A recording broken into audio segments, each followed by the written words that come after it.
The experiential content of Hegel's philosophy. I will be dealing here with some models of intellectual experience as it motivates Hegel's philosophy, motivates it objectively, not biographically or psychologically, and makes up its truth content. Initially, the concept of experience will be left undefined. Only the presentation can concretize it.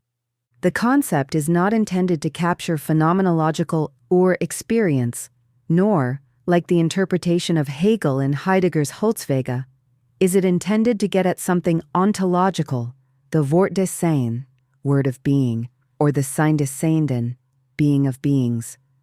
According to Hegel himself, nothing of this sort is meant to be extracted from his train of thought.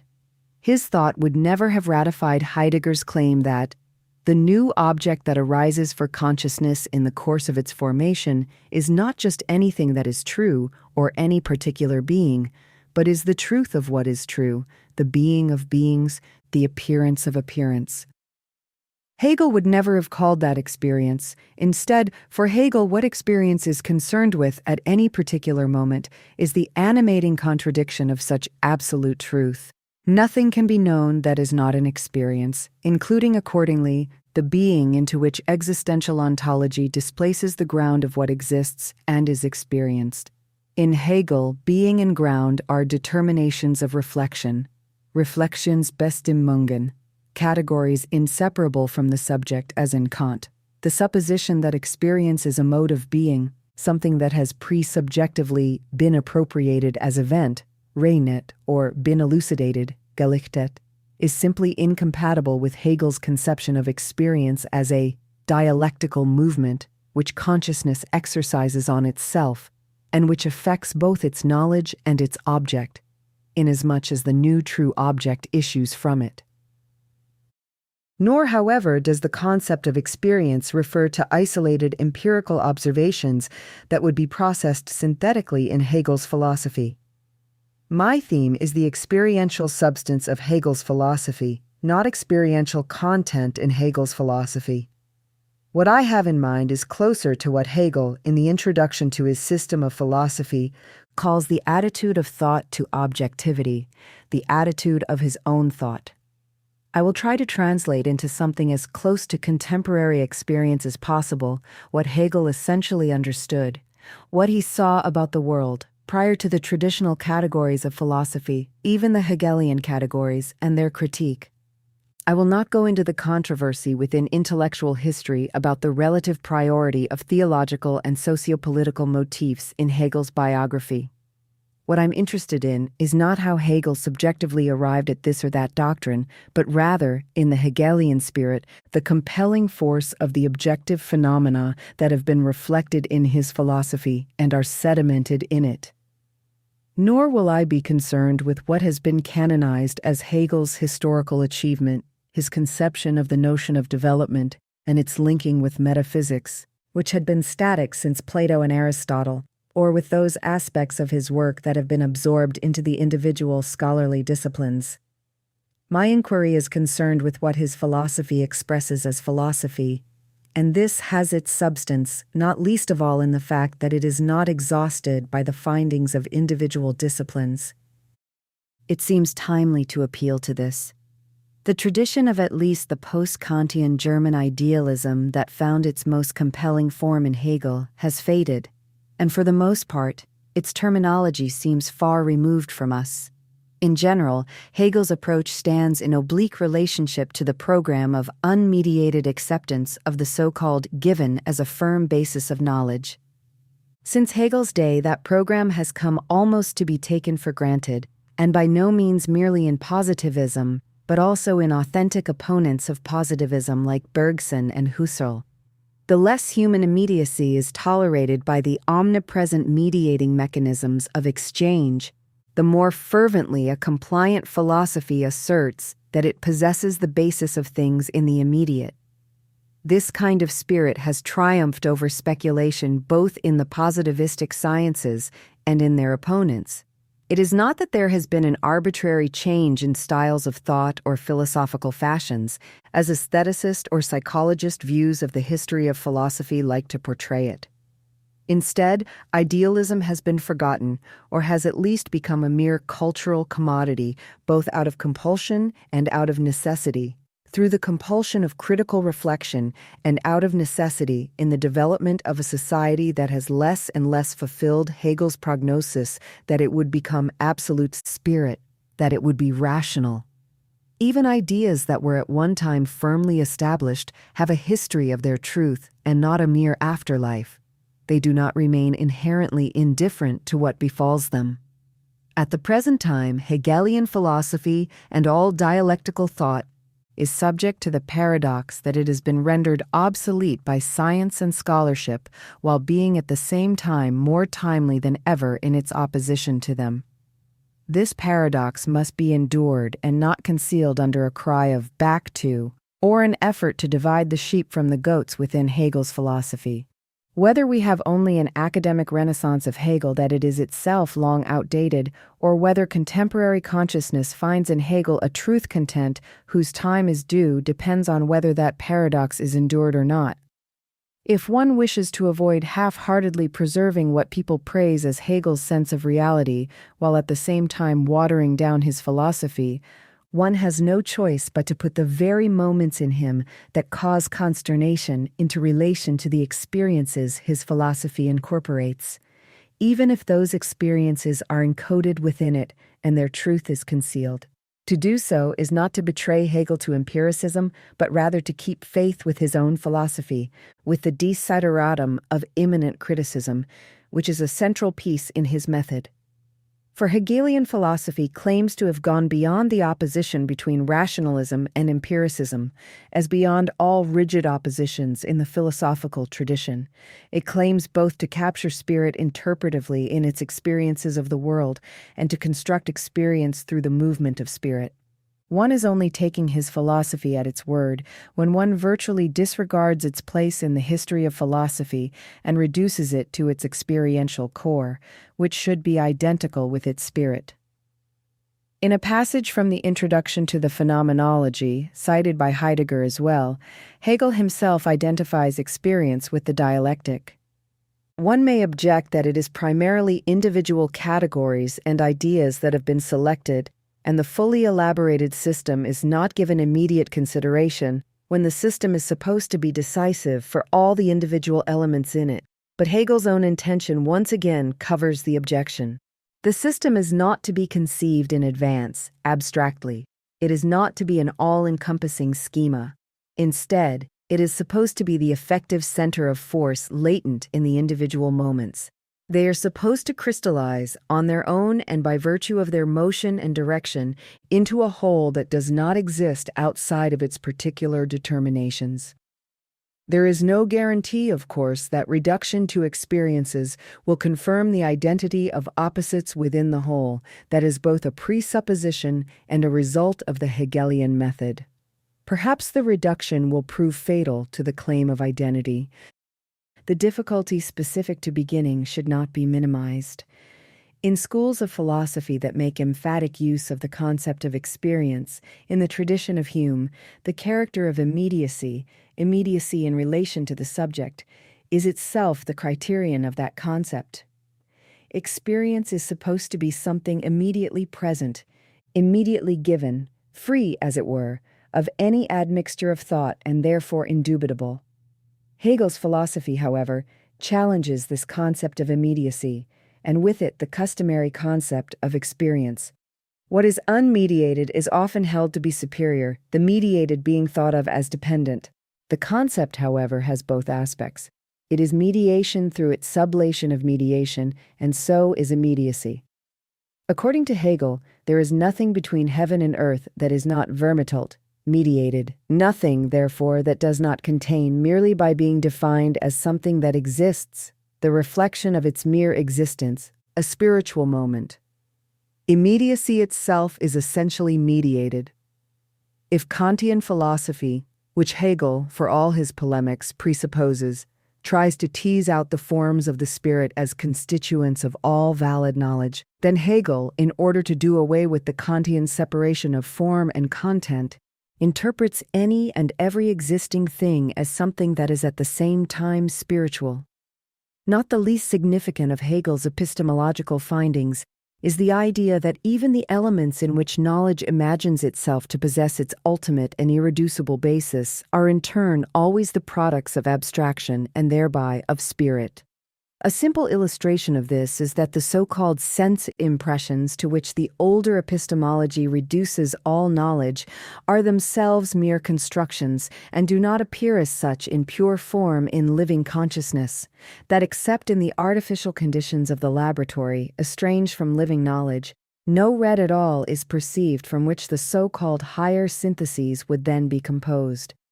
Those allegedly elementary qualities of immediacy always appear already categorically formed, and thus the sensory and the categorial moments cannot be clearly distinguished from one another as layers. Empiricism is not merely an observing, hearing, feeling, etc., a perception of the individual, for it really sets to work to find the species, the universal, to discover laws. Now, because it does this, it comes within the territory of the concept.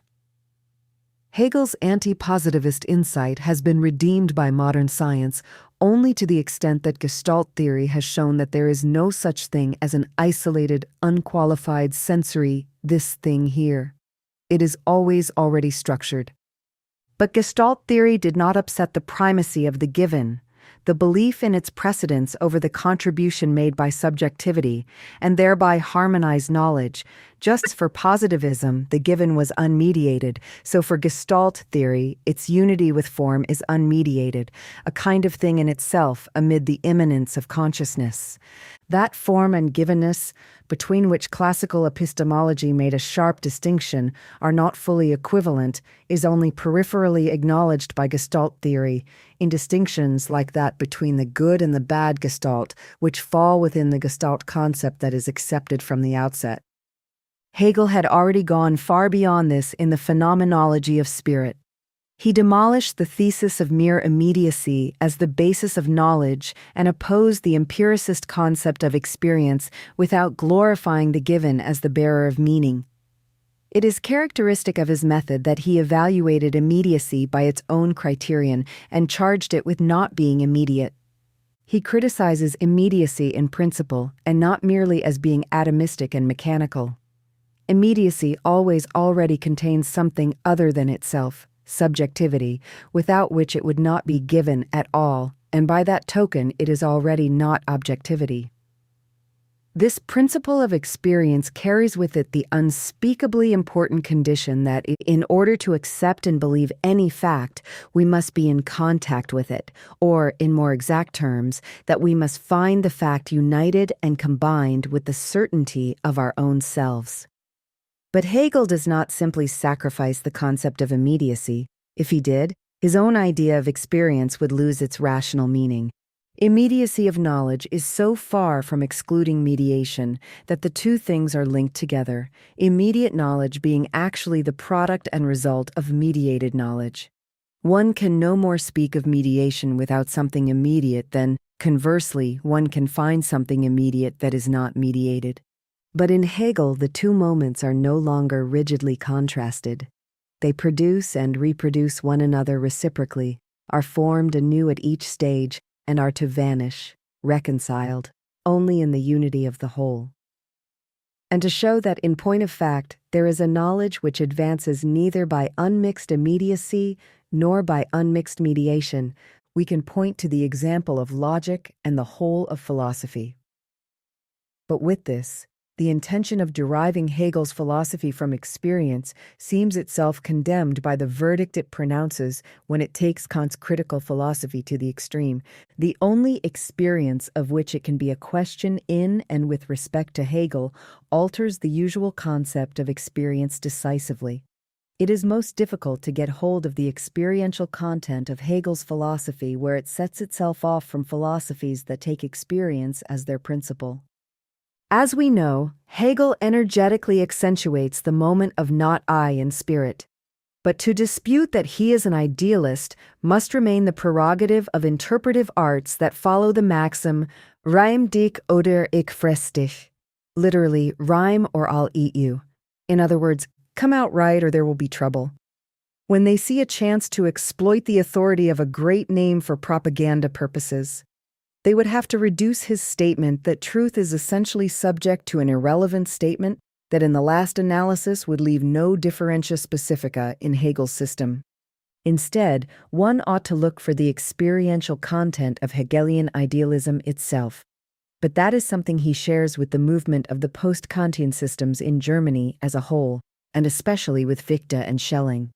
Perhaps under the tenacious suggestion of Dilthey, that period continues to be forced too narrowly into the perspective of individual thinkers and their differences. In actuality, in the decades from Fichte's Science of Knowledge to Hegel's death, idealism was less something strictly individuated than a collective movement, in Hegel's terminology, an intellectual atmosphere. The ideas were neither attached exclusively to one system or the other, nor always fully articulated by the individual thinker. Even after the split between Schelling and Hegel, one finds in both of them, in the ages of the world in Schelling's case, in the phenomenology in Hegel's, formulations and whole trains of thought in which it is just as difficult to identify the author as it was in the writings of their youth. That ought, incidentally, to clear up a number of difficulties. These writers do not operate with fixed concepts in the manner of a later philosophy modeled on the science the idealist generation opposed. The climate of collective agreement permitted one to express one's opinion even when the individual formulation did not achieve complete lucidity. It may even have worked against a concern for incisive formulation, as though such formulation would violate the content of the collective understanding by producing it explicitly. By no means does the experiential content of idealism simply coincide with its epistemological and metaphysical positions. The pathos in the word spirit, which ultimately made it suspect of hubris, resisted the first symptoms of the type of science, which includes scholarship, that has since seized power even where it supposedly deals with spirit. That impulse can be sensed even in passages like this one from the difference between Fichte's and Schelling's system of philosophy, the Differenzschrift. Only so far as reflection has connection with the absolute is it reason and its deed unknowing. Through this connection with the absolute, however, reflection's work passes away. Only the connection persists, and it is the sole reality of the cognition. There is therefore no truth in isolated reflection in pure thinking, save the truth of its nullification. But because in philosophizing the absolute gets produced by reflection for consciousness, it becomes thereby an objective totality, a whole of knowledge, an organization of cognitions. Within this organization, every part is at the same time the whole, for its standing is its connection with the absolute. As a part that has other parts outside of it, it is something limited and is only through the others. Isolated in its limitation, the part is defective. Meaning and significance it has solely through its coherence with the whole. Hence single concepts by themselves and singular cognitions, Erkenntnisse, must not be called knowledge.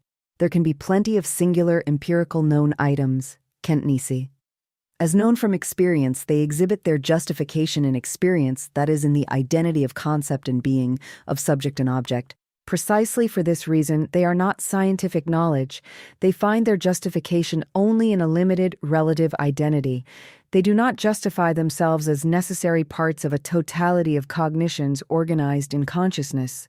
Nor has speculation recognized the absolute identity in them, that is, their connection with the absolute. As a critique of the institutionalized science that is as dominant now as it was then, Hegel's total idealism has its timeliness, against something else, not in itself.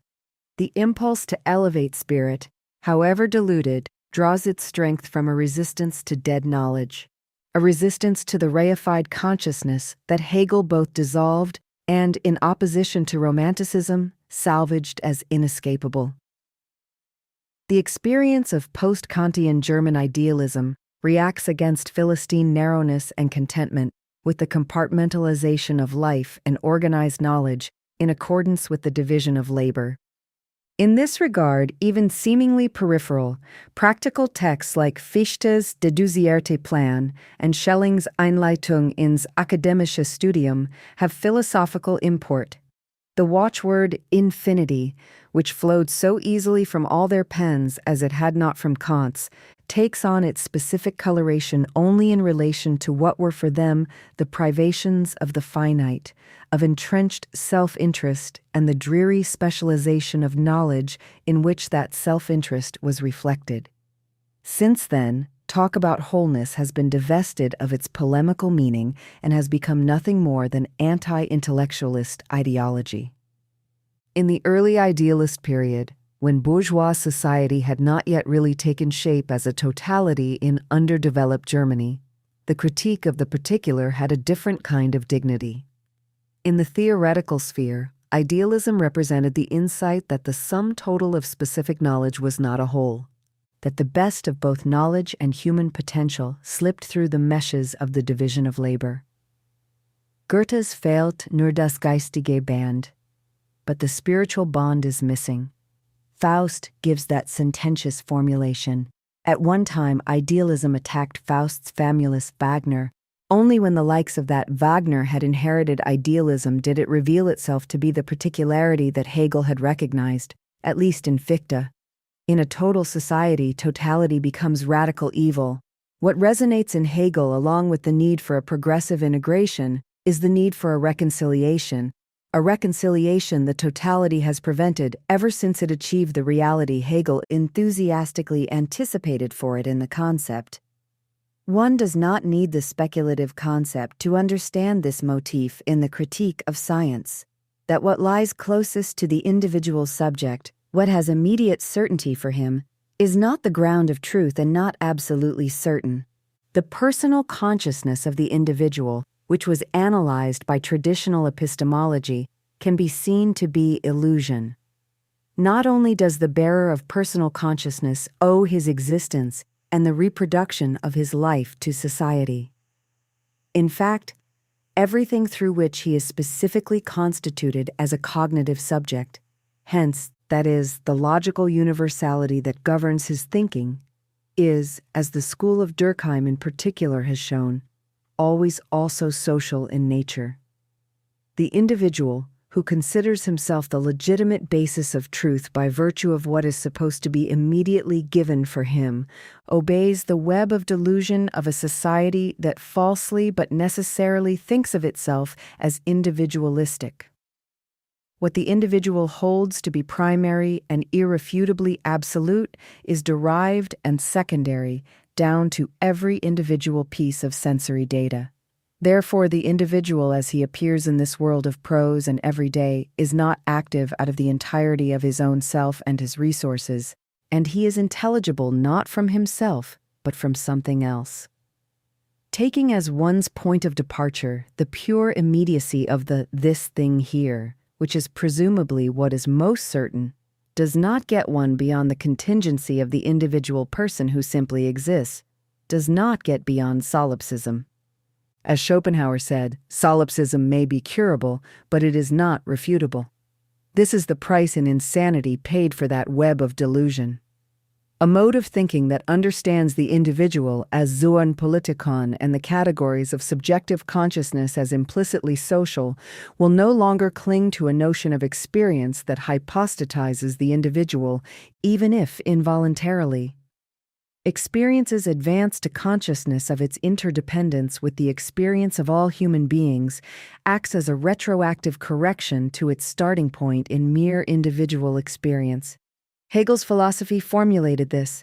His critique of immediacy gives an account of how what naive consciousness trusts as immediate and most intimate is, objectively, no more immediate and primary than any other kind of possession. Hegel destroys the very mythology of something first. That which first commences is implicit, immediate, abstract, general. It is what has not yet advanced. The more concrete and richer comes later, and the first is poorer in determinations. Seen in terms of this kind of demythologization, Hegelian philosophy becomes the figure of a comprehensive commitment to a lack of naivete, an early answer to a state of the world that incessantly participates in weaving its own veil of illusion. As a matter of fact, thinking is always the negation of what we have immediately before us. Like Schopenhauer, his antipode, Hegel would like to rend the veil, hence his polemic against Kant's doctrine of the unknowability of the thing in itself. This is certainly one of the deepest motives of Hegel's philosophy, even though his philosophy itself is unaware of it. The layer of thought touched on here is distinguished from Kant and the whole 18th century, as is indeed already the case in Fichte, by a new expressive need. Having matured, thought wants to do something it had previously done only unconsciously. It wants to write the history of spirit, to become an echo of the hour that has struck for it. It is this, more than what the official history of philosophy has designated as the difference, that distinguishes German idealism, and Hegel in particular, from the Enlightenment. This difference is more important even than Enlightenment's self-critique, the emphatic incorporation of the concrete subject and the historical world, or the dynamization of philosophical activity. With Kant, theoretical philosophy at least still drew its canon from the positive sciences with its examination of their validity, that is, the question of how scientific knowledge is possible. Now philosophy turns, with its whole armature of self-reflection on the theory of science, to the task of giving cogent expression to something that is perceived as central in reality, but slips through the meshes of the individual disciplines.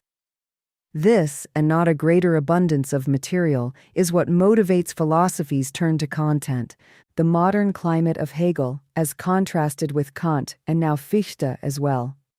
But Hegel did not make philosophy into a consistent intellectual treatment of experiences of reality through spontaneous, unreflected thinking, either in the form of naive realistic thought or in the form of what is popularly called unbridled speculation. Instead, rather than restrict himself to a propedeutic examination of epistemological possibilities, he led philosophy to essential insights through critical self-reflection of critical Enlightenment philosophy and the scientific method. Trained in science and using its methods, Hegel went beyond the limits of a science that merely ascertained and arranged data. A science that aimed at the processing of materials, the kind of science that predominated before Hegel and then again after him when thought lost the inordinate span of its self-reflection. Hegel's philosophy is both a philosophy of reason and an anti-positivist philosophy. It attacks mere epistemology by showing that the forms that epistemology considers to constitute knowledge depend as much on the content of knowledge as vice versa. There is no form at all without matter and no matter without form. Matter and form generate each other reciprocally. In order to demonstrate that, however, Hegel himself makes use of a more consistent epistemology. If epistemology, the doctrine of the contingency and impenetrability of content and the indispensability of forms, dug the trench between matter and form, Hegel extends epistemology until it becomes obvious that it is not its place to dig trenches, that in setting limits, consciousness necessarily transcends what it delimits. Canonic for Hegel is Goethe's statement that everything perfect points beyond its own kind, and Hegel has far more in common with Goethe than one might suspect from the superficial difference between the doctrine of the phenomenon and that of a self-moving absolute. Kant anchored philosophy in synthetic, a priori judgments. They epitomized, so to speak, what was left of the old metaphysics after the critique of reason. But there is a deep contradiction running through synthetic a priori judgments. If they were a priori in the strict Kantian sense, they would have no content. They would in fact be forms, pure logical propositions, tautologies in which knowledge does not add anything new or different to itself. If, however, they are synthetic, that is, if they are genuine knowledge and not mere reduplications of the subject, then they need the content that Kant wanted to banish from their sphere as contingent and merely empirical. Given this radical discontinuity, how form and content meet and fit together, how the knowledge whose validity Kant wanted to justify is achieved, becomes an enigma. Hegel's response is that form and content are essentially mediated by one another. This means, however, that a merely formal theory of knowledge, such as epistemology sets forth, negates itself. It is not possible. In order to attain the cogency epistemology yearns for, philosophy must break epistemology open. Hence a philosophizing focused on content, one that tries to formulate experiences in their necessity and cogency, is brought about precisely by the self-reflection of a formal philosophizing that had rejected it and prohibited it as dogmatic.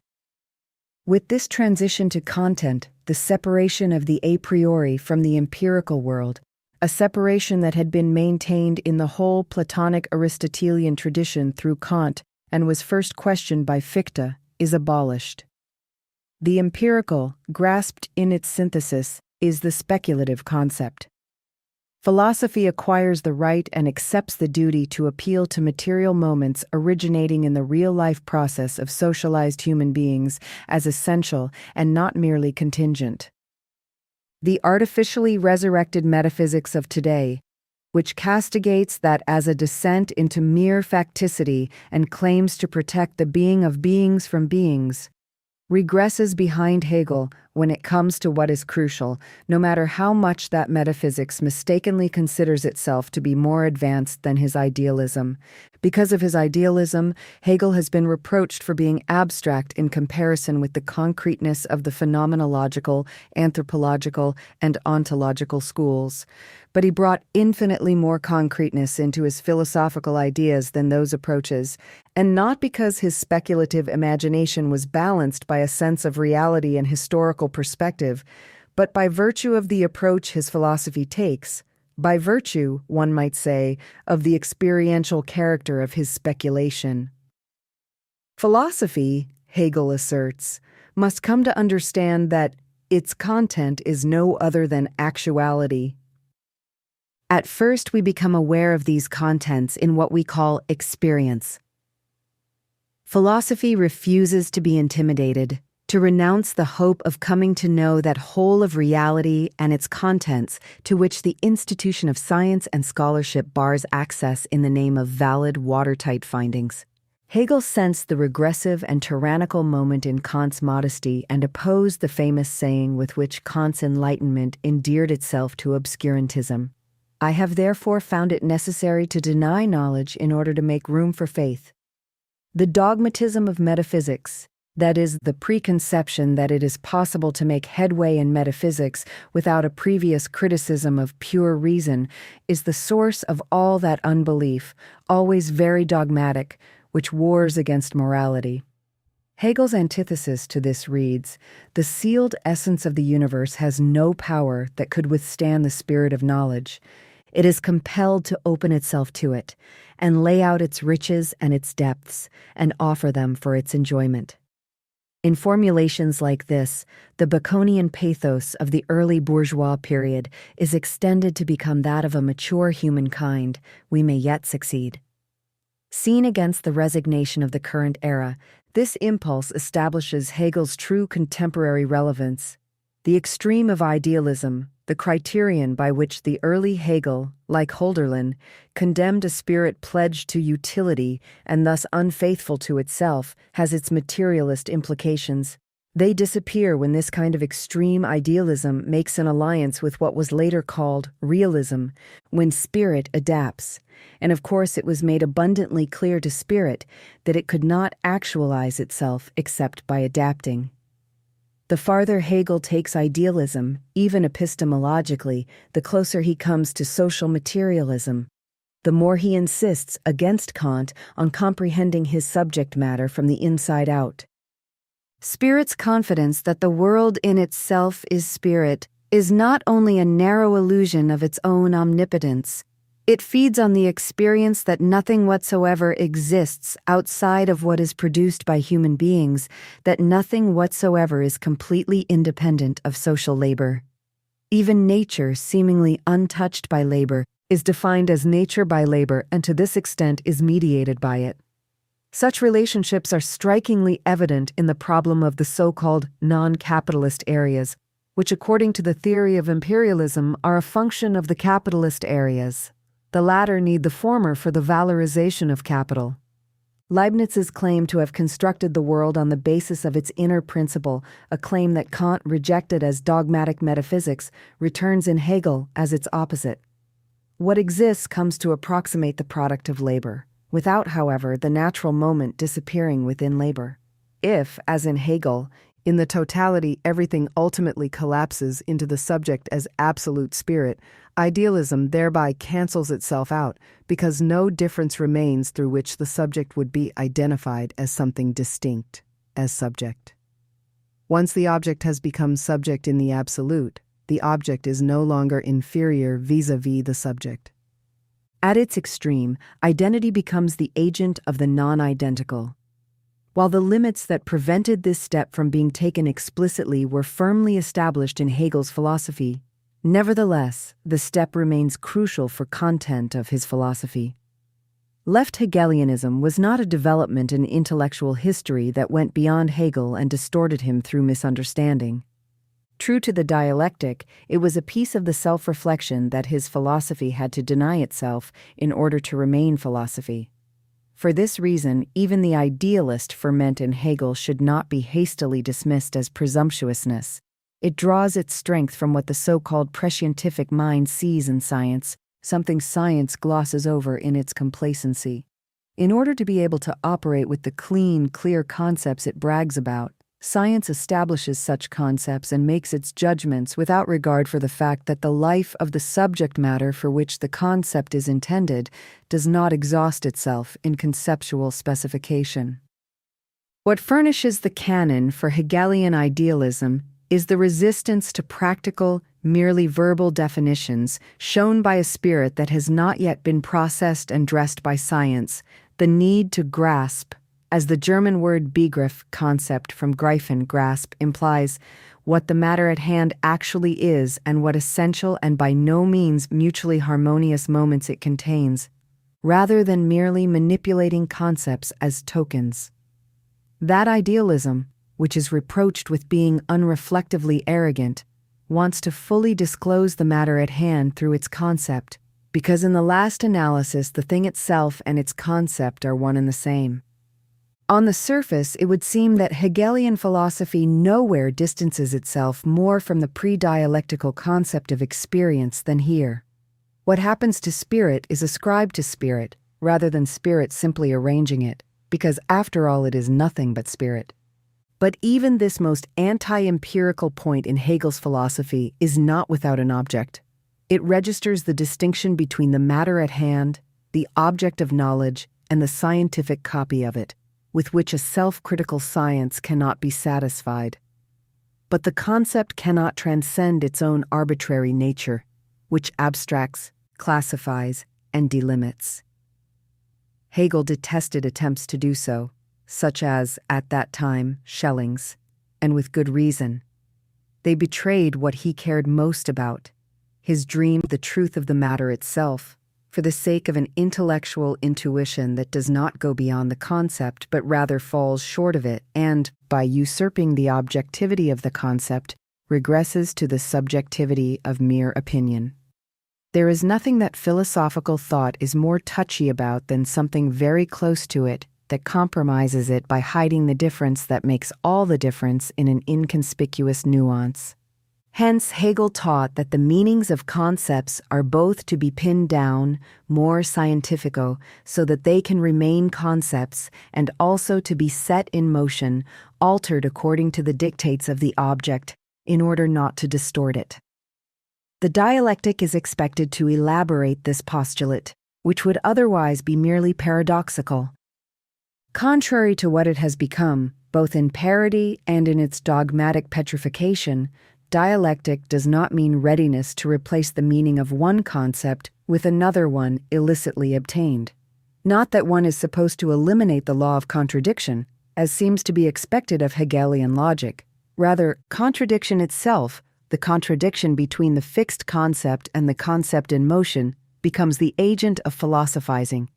When the concept is pinned down, that is, when its meaning is confronted with what is encompassed by it, its non-identity, the fact that the concept and the thing itself are not one and the same becomes evident within the identity of concept and thing that is required by the logical form of definition.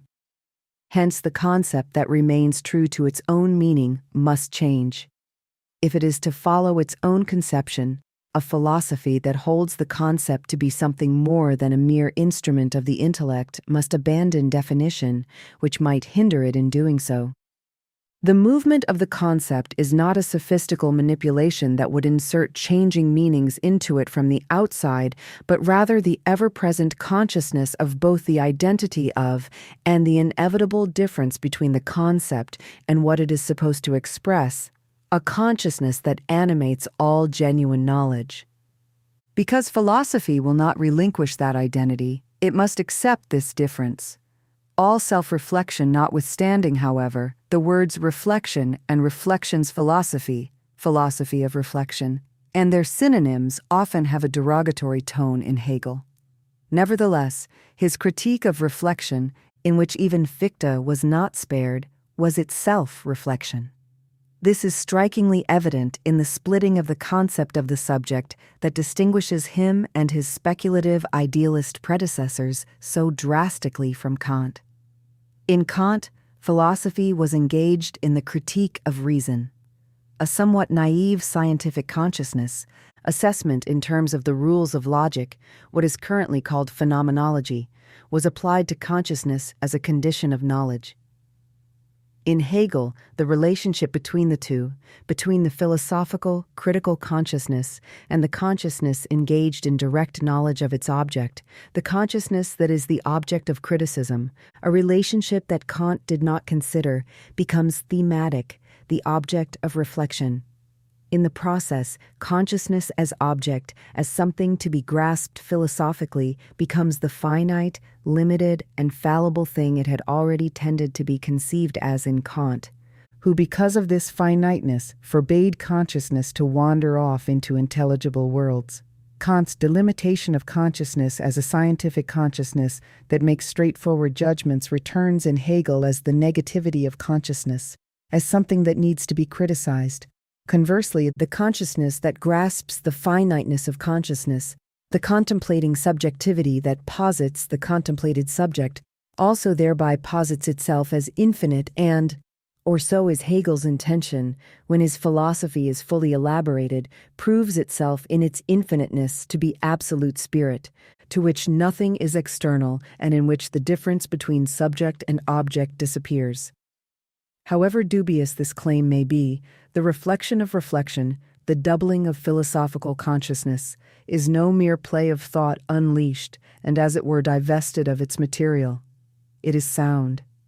In that consciousness recalls, through self-reflection, how it has failed to capture reality, how it has mutilated things with its ordering concepts and reduced them to the contingent status of what is closest to hand in its data. Scientific consciousness comes face to face in Hegel with what a causal mechanistic science, as a science of the domination of nature, has done to nature.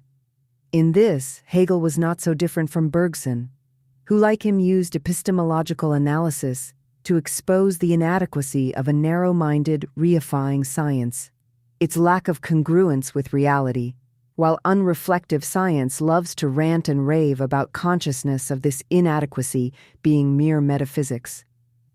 Granted, in Bergson, the critique of the scientific spirit was carried out by the scientific spirit without much concern for the contradiction in this self-criticism. This is why Bergson could be a theorist of knowledge and an irrationalist at the same time. His philosophy did not successfully come to terms with the relationships of the two aspects.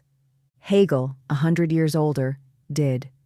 He knew that any critique of a reifying, divisive, alienating consciousness that merely sets up a different source of knowledge from the outside as a contrast to it is impotent, that a conception of reason that supersedes reason must fail hopelessly by its own criteria. Hence, Hegel made the contradiction between the scientific spirit and the critique of science, which in Bergson is an unmediated contradiction, the motor of philosophical activity. Only through reflection can reflective thought get beyond itself. Contradiction, prescribed by logic, becomes an organ of thought, of the truth of logos. Hegel's critique of Wissenschaft, science and scholarship, a word he uses repeatedly and with emphasis, is not intended to be an apologetic restoration of pre-Kantian metaphysics, as opposed to the scientific thought that has snatched more and more of its subject matter and theories from it. Hegel has a thoroughly rational objection to rational science, that rational science, which imagines itself to be the basis of truth's legitimacy, trims objects down to size and processes them until they fit into the institutionalized positive disciplines, and does so in the service of its own ordering concepts and their imminent practicability and lack of contradiction. What motivates Hegel's concept of reification is the idea that science is concerned less with the life of things than with their compatibility with its own rules.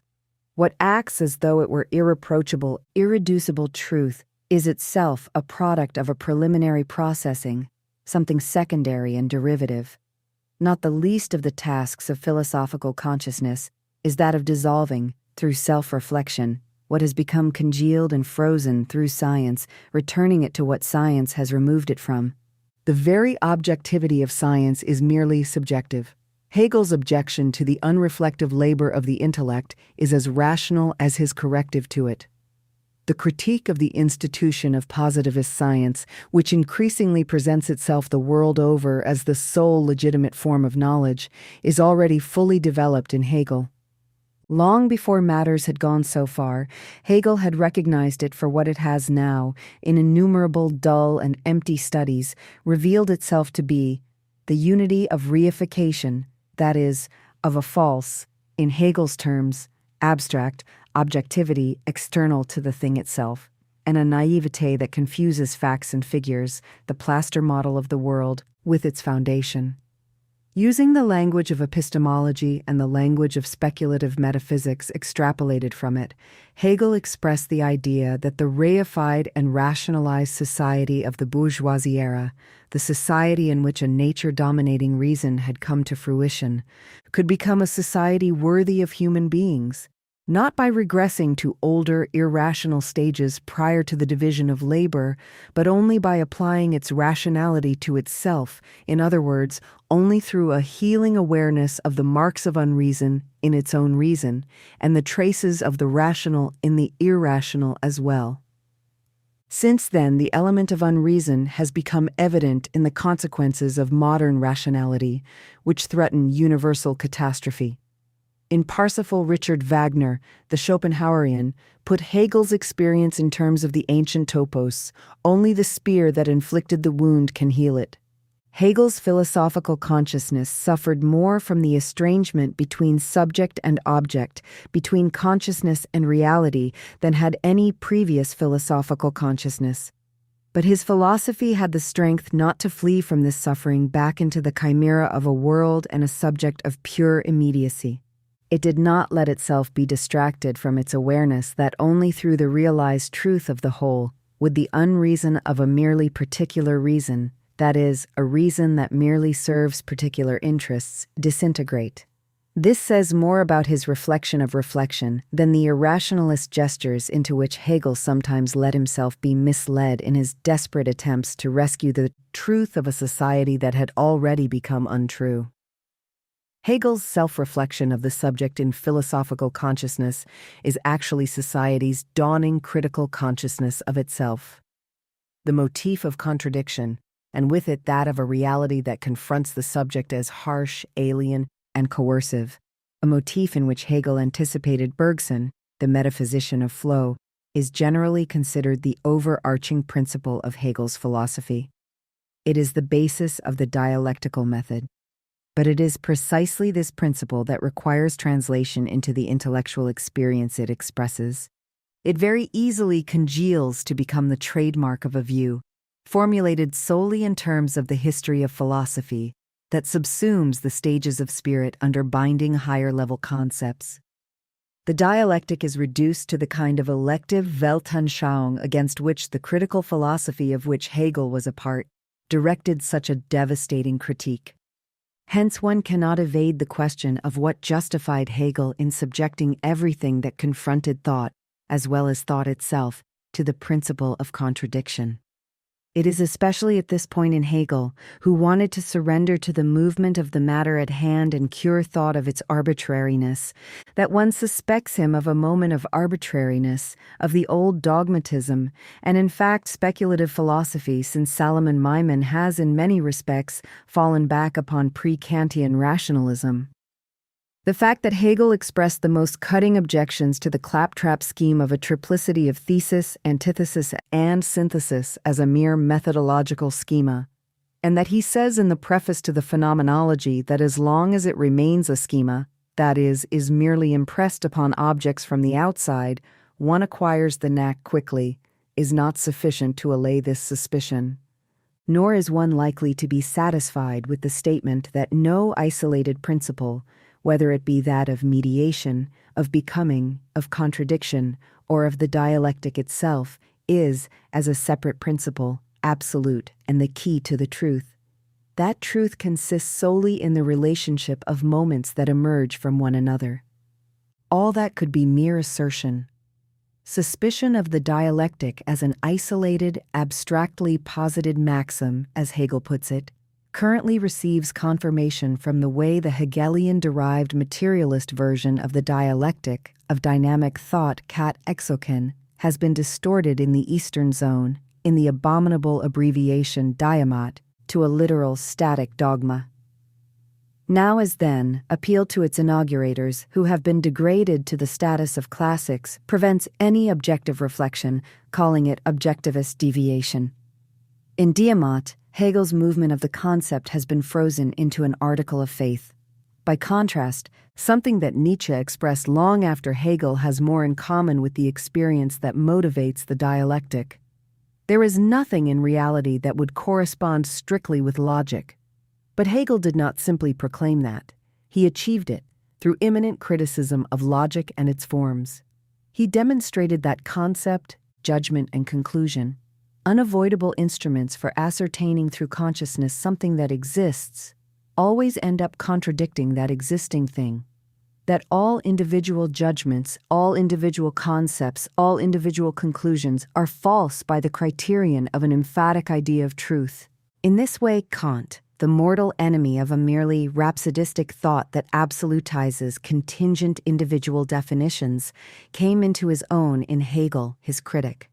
Hegel attacks the Kantian doctrine of the limits of knowledge and yet respects it. From it, he develops the theory of a difference between subject and object that manifests itself in every particular. This difference, which acts as its own corrective, moves out beyond itself to become more adequate knowledge. Accordingly, the justification of the primacy of negation in Hegel's philosophy is that the limits of knowledge to which its critical self-reflection leads are not something external to knowledge, not something to which it is merely condemned from the outside. Rather, they are inherent in all moments of knowledge. All knowledge, and not merely knowledge that ventures out into the infinite, aims, through the mere form of the copula, at the whole truth, and none achieves it. Hence in Hegel, the Kantian limits of knowledge become the principle of epistemological advance. A thing is what it is, only in and by reason of its limit. We cannot therefore regard the limit as only external to being which is then and there. It rather goes through and through the whole of such existence. The universality of negation is not a metaphysical panacea that is supposed to open all doors, but merely the consequence of the critique of knowledge, now matured to self-awareness, that demolished panaceas. In other words, Hegel's philosophy is eminently critical philosophy, and the examination to which it subjects its concepts, beginning with that of being, always accumulates within itself, like an electrical charge, the specific objections that can be made to it. Of all the distortions perpetrated on Hegel by a dim-witted intelligentsia, the most pitiful is the notion that the dialectic has to admit as valid either everything whatsoever or nothing whatsoever. In Kant, critique remains a critique of reason. In Hegel, who criticizes the Kantian separation of reason from reality, the critique of reason is simultaneously a critique of the real. The inadequacy of all isolated particular definitions is always also the inadequacy of the particular reality that is grasped in those definitions. Even if the system ultimately equates reason and reality and subject and object, the dialectic turns its polemic against the irrationality of mere existence, the enduring state of nature, by confronting a specific reality with its own concept, its own rationality. As long as it remains unreconciled and not yet fully rational, reality reveals itself to be a reality pledged to death.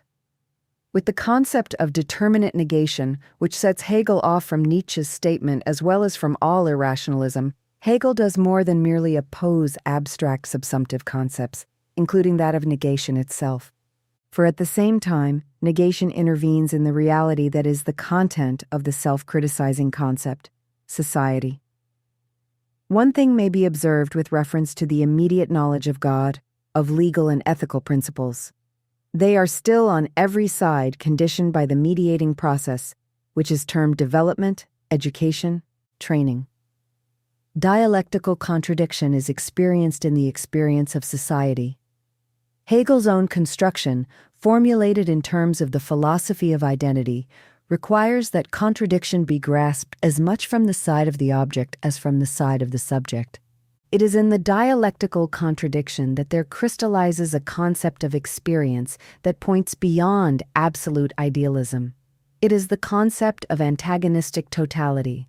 Just as the principle of universal mediation, as opposed to the immediacy of the mere subject, goes back to the fact that in all categories of thought, the objectivity of the social process is prior to the contingency of the individual subject, so the metaphysical conception of a reconciled whole as the quintessence of all contradictions is based on the model of a society that is divided and nevertheless united.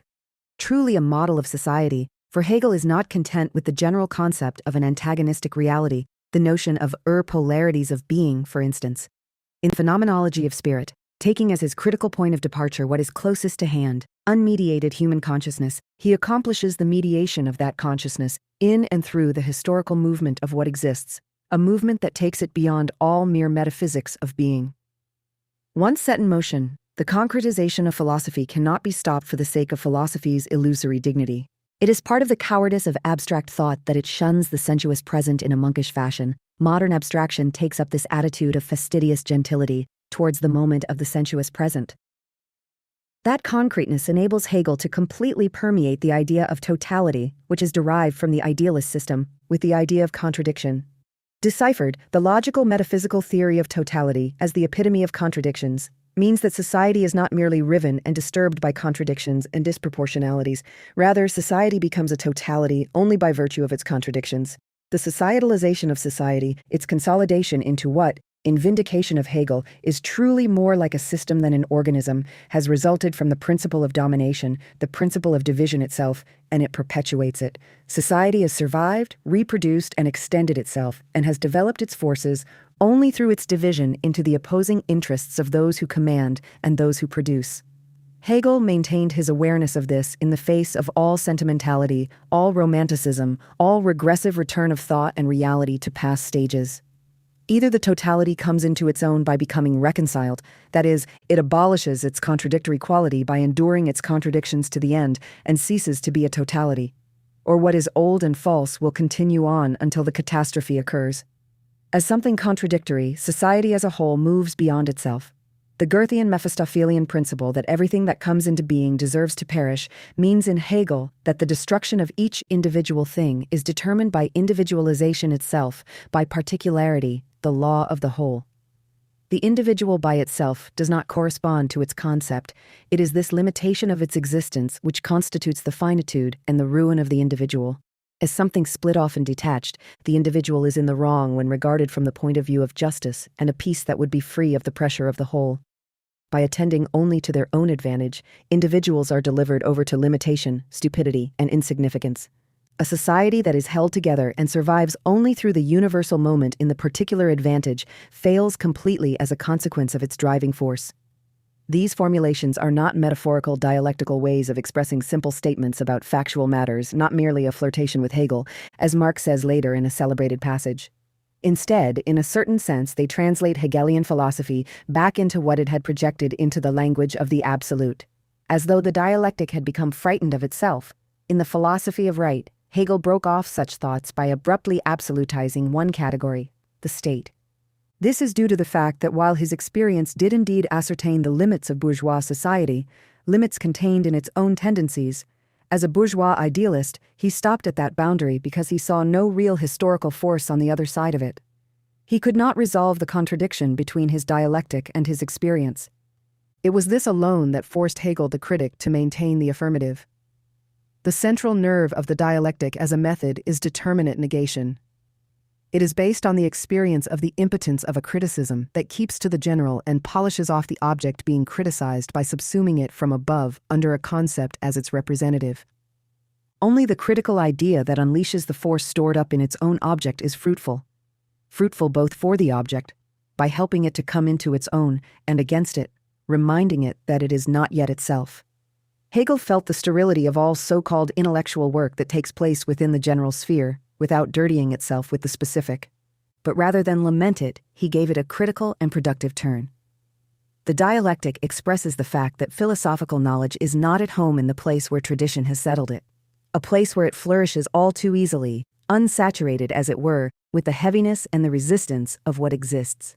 Philosophical knowledge begins only where it opens up things that traditional thought has considered opaque, impenetrable, and mere products of individuation. Hegel's dialectical statement, "The real is nothing but an identity of the general and the particular," refers to this.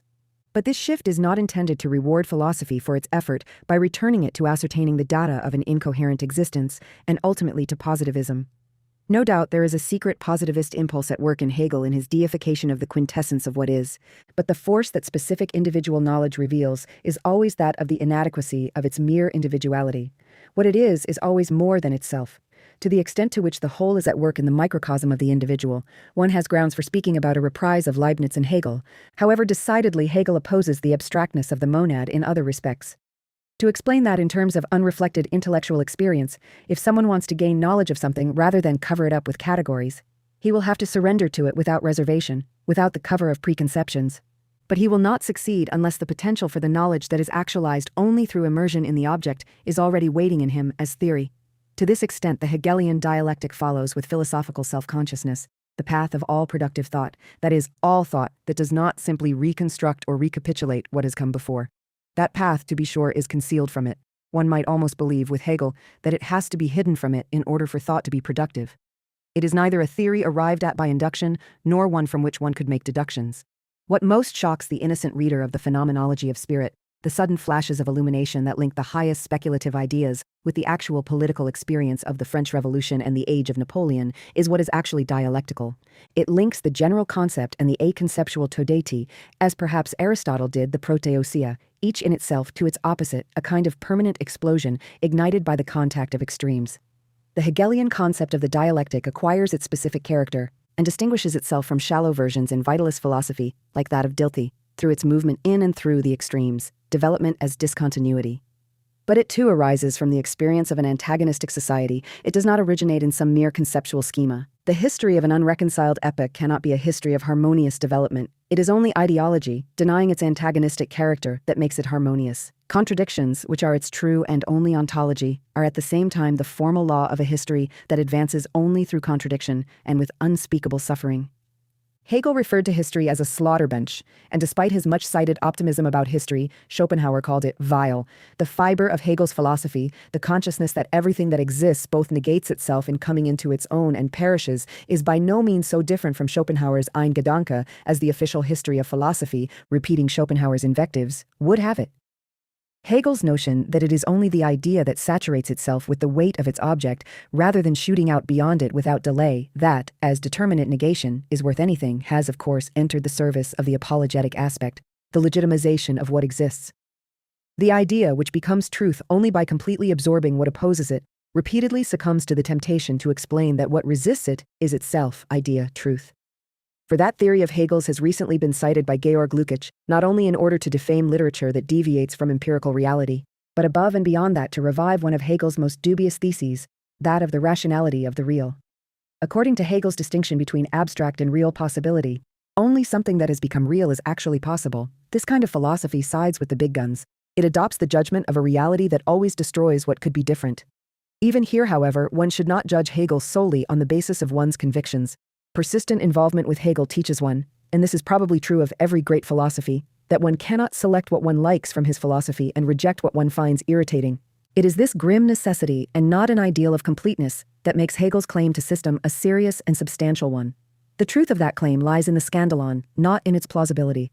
Hence, rescuing Hegel, and only rescue, not revival, is appropriate for him, means facing up to his philosophy where it is most painful, and wresting truth from it where its untruth is obvious. Aesthetic experience may help us to do this with the doctrine of abstract and real possibility. Let me quote from a letter about Thomas Mann's late novella, The Black Swan, Die Betrogene, from 1954. If I am not mistaken, the figure of Ken has all the earmarks of an American from the late 40s or the 50s, and not from the decade following the First World War. Now, one might say that this is a legitimate exercise of artistic freedom, and that the demand for chronological fidelity is secondary, even when it is a question of extreme precision in the portrayal of human beings. But I doubt whether this argument, which comes up as though it were self-evident, is truly valid.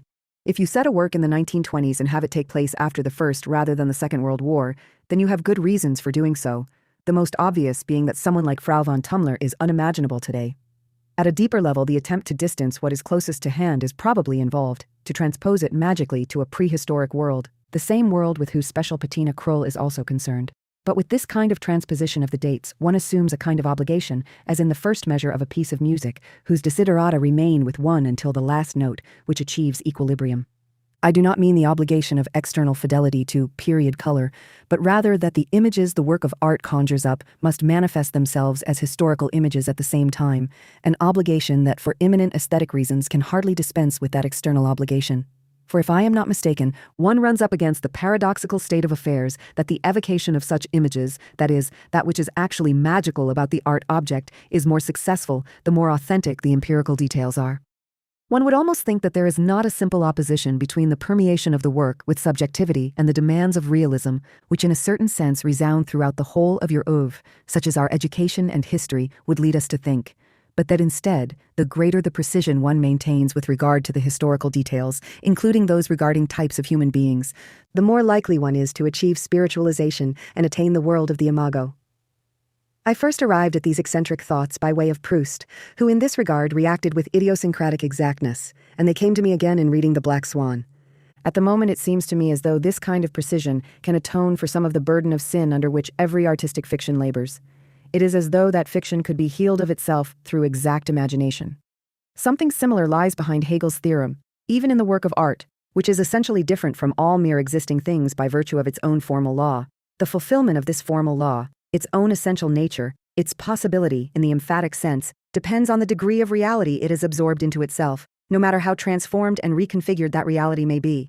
Even the idea that opposes reality in holding fast to a possibility that is repeatedly defeated does so only by regarding that possibility from the point of view of its realization, as a possibility for reality, something that reality itself, however weakly, is putting out feelers to, and not something that would have been so nice, the tone of which resigns itself to failure from the outset. That is the truth content of Hegel's philosophy, even in those layers of it where, as in his philosophy of history and especially the preface to the philosophy of right, he resigns himself to reality or appears to vindicate it while sneering at those who would reform the world. It was the most reactionary and not at all the liberal progressive elements in Hegel that paved the way for a later socialist critique of abstract utopianism, only of course in the further history of socialism to provide in turn the pretext for a renewed repression. The defamation of all thought that protests the grim immediacy of what goes on in the Eastern Zone under the name of praxis, a defamation that is customary there nowadays, is the most extreme evidence of this. But one should not hold Hegel responsible for the misuse of his motifs to drape a mantle of ideology over the ongoing horror. Dialectical truth lays itself open to such misuse. It is fragile by nature. At the same time, there is no denying the untruth of Hegel's justification of what exists, something the left Hegelians rebelled against in their day, and which in the meantime has increased to the point of absurdity. More than any other of his teachings, that of the rationality of the real seems to contradict the experience of reality, including that of its so-called overall tendency. But that idea is identical with Hegelian idealism, a philosophy for which all that exists dissolves into spirit as a result of its movement and as the totality of that movement, and which therefore proclaims the identity of subject and object in the whole when it is their non-identity in the particular that inspires it. Such a philosophy will apologetically take the side of what exists, which is supposed to be identical with spirit. But just as reality proved the thesis of the rationality of the real to be wrong, so the conception that characterizes the philosophy of identity has failed to hold up philosophically. The difference between subject and object cannot be eradicated in theory any more than it has been resolved in the experience of reality to the present. If the history of Hegelian philosophy after Hegel seems a weakening, a resignation of the power to comprehend and construct, when compared with the efforts of spirit, which were never more powerful than in Hegel's comprehension of the real, nevertheless the process that brought it to that point is irreversible. It cannot be attributed solely to intellectual short-sightedness, forgetfulness, and an unfortunately re-emergent naivete. In good and frightening Hegelian fashion, the logic of the matter itself is at work in that process. The philosophical idea that what perishes merits its fate proves true, even for Hegel himself. As the ur-bourgeois thinker, Hegel is subject to Anaximander's ur-bourgeois maxim. Reason becomes incapable of comprehending reality, not merely because of its own impotence, but because reality is not reason. The debate between Kant and Hegel, in which Hegel's devastating argument had the last word, is not over. Perhaps because what was decisive, the superior power of logical stringency, is untrue in the face of the Kantian discontinuities. Through his critique of Kant, Hegel achieved a magnificent extension of the practice of critical philosophy beyond the formal sphere. At the same time, in doing so, he evaded the supreme critical moment, the critique of totality, of something infinite and conclusively given. Then he high-handedly did away with the barrier after all, with the experience of something that cannot be dissolved in consciousness, which was the innermost experience of Kant's transcendental philosophy, and he stipulated a unanimity of knowledge that becomes seamless through its discontinuities, and that has something of a mythical, illusory quality to it. Hegel thought away the difference between the conditioned and the absolute and endowed the conditioned with the semblance of the unconditioned. In the last analysis, by doing so, he did an injustice to the experience on which he drew. The cognitive power of his philosophy vanishes along with its grounding in experience. The claim that he discloses the particular along with the whole becomes illegitimate, because that whole itself is not, as the famous sentence from the Phenomenology would have it, the true, and because the affirmative and self-assured reference to that whole as though one had a firm grasp of it is fictitious. There is no way to make this criticism less harsh, but even so, it should not deal summarily with Hegel. Even where Hegel flies in the face of experience, including the experience that motivates his own philosophy, experience speaks from him. If the subject-object toward which his philosophy develops is not a system of reconciled absolute spirit, spirit nevertheless experiences the world as a system. The word system, being more irrational than the word life, captures the remorseless consolidation of all partial moments and acts of civil society into a whole through the principle of exchange more accurately, even if life is more appropriate to the irrationality of the world, its lack of reconciliation with the rational interests of a self-conscious humanity. But the rationality of that consolidation into a totality is itself irrationality, the totality of the negative. The whole is the untrue, not merely because the thesis of totality is itself untruth, being the principle of domination inflated to the absolute. The idea of a positivity that can master everything that opposes it through the superior power of a comprehending spirit is the mirror image of the experience of the superior coercive force inherent in everything that exists by virtue of its consolidation under domination. This is the truth in Hegel's untruth. The force of the whole, which it mobilizes, is not a mere fantasy on the part of spirit. It is the force of the real web of illusion, in which all individual existence remains trapped. By specifying, in opposition to Hegel, the negativity of the whole, philosophy satisfies, for the last time, the postulate of determinate negation, which is a positing. The ray of light that reveals the whole to be untrue in all its moments in none other than utopia, the utopia of the whole truth, which is still to be realized.